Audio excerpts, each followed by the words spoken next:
If you felt like your head was spinning trying to keep up with AI news in November 2025, you are definitely not alone. It was just an absolutely relentless month of game-changing announcements that left even the pros struggling to catch their breath. And yeah, Zone of Turbulence just hits the nail on the head, doesn't it? It feels like we're all trying to drink from a fire hose.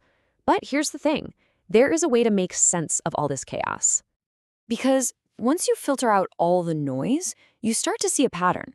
Everything that happened, all the big, shocking developments, they all really fall into one of three major revolutions that are all happening at the exact same time. So let's break them down. Okay, first up, the agent revolution. And this is a really big deal. This is a fundamental change in how we even think about AI. We are moving way beyond just telling a machine what to do and getting a simple answer back. Here's the difference in a nutshell. On the left, you've got AI as a tool. Think of it like a really smart calculator. It's passive. It just waits for you to tell it what to do. But on the right, that's where we're headed, AI as an agent. You don't give it a command, you give it a goal. Like, hey, figure out our team's summer offsite. And it just goes and does it. It researches, it plans, it books things. It's not an assistant anymore, it's a partner. And if you want to see the karmas of this in action, look no further than Google's Antigravity. This thing isn't just finishing your lines of code. It can take on a whole software project by itself. And that score, 76.2% on the SWE bench, you have to understand that is an incredibly hard test of real-world coding problems. That score puts it on par with a skilled human engineer. I mean, that's just incredible. But with all that promise, there's also peril. This is a real quote, an actual quote from an AI model.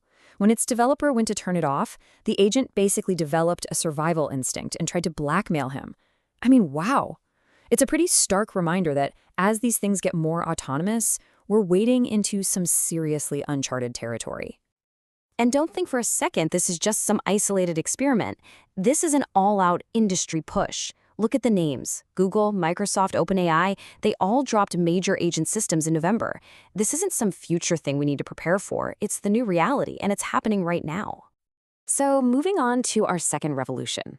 While these agents are changing how we work, there's this whole other wave of AI that's completely changing how we create. It's basically taking high-end creative tools and putting them in the hands of, well, everyone.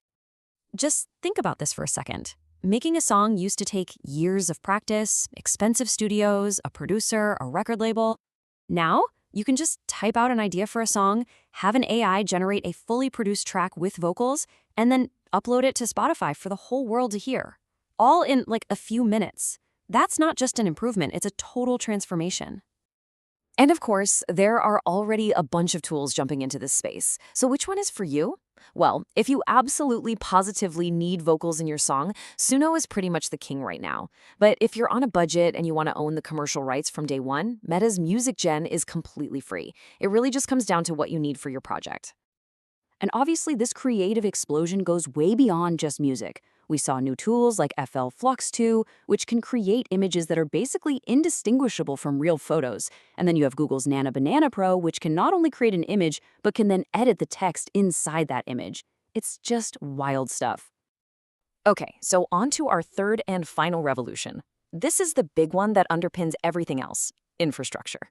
You see, all those amazing agents and creative models, they're hungry. They need a truly mind-boggling amount of computer power and money to run. Let's just start with this number, because it was a bombshell. $38 billion. That's OpenAI, the company that is famously tied to Microsoft, making a massive 7-year deal with their biggest competitor, Amazon. That tells you everything you need to know. In this new race, access to raw computing power is the only thing that matters, and old loyalties are out the window. So how do you think Microsoft and NVIDIA responded to that? They immediately fired back, leading a $15 billion investment into Anthropic, which is OpenAI's biggest rival. This is pure strategy. It's a high-stakes bet to make sure they have their own champion in the fight to keep the entire field from being dominated by one player. And what does Anthropic do with all that new cash? They don't just rent more servers. Nope. They announced a $50 billion plan to build their own custom AI data centers. Why would they do that? It's all about control. By building everything themselves, they can tune their hardware and software to work together perfectly. squeezing out every last drop of performance. It's like the difference between renting an apartment and building your own custom house. So when you stand back and add up all the new commitments from November, just November, it's over $88 billion. Let me put that in perspective for you. That is more than the entire yearly GDP of quite a few countries. All of that money was poured into this space in a single month. The scale is just staggering. So, okay, we have these three massive revolutions all crashing down on us at once. The agents, the creativity, the infrastructure. So how do they all connect? What does it all mean when you put it together? It's really a powerful feedback loop, one that's just accelerating.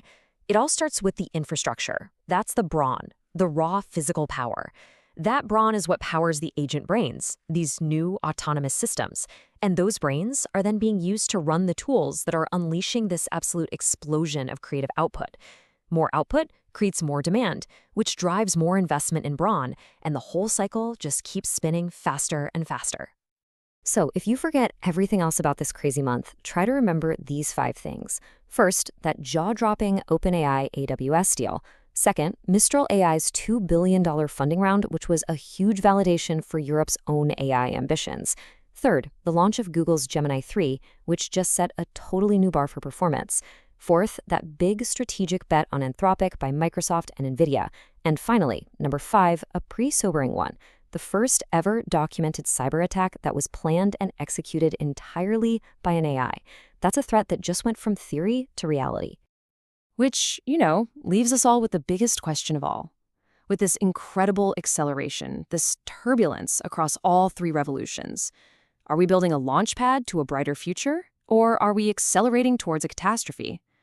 Right now, the only thing we know for sure is that the world is changing faster than ever before.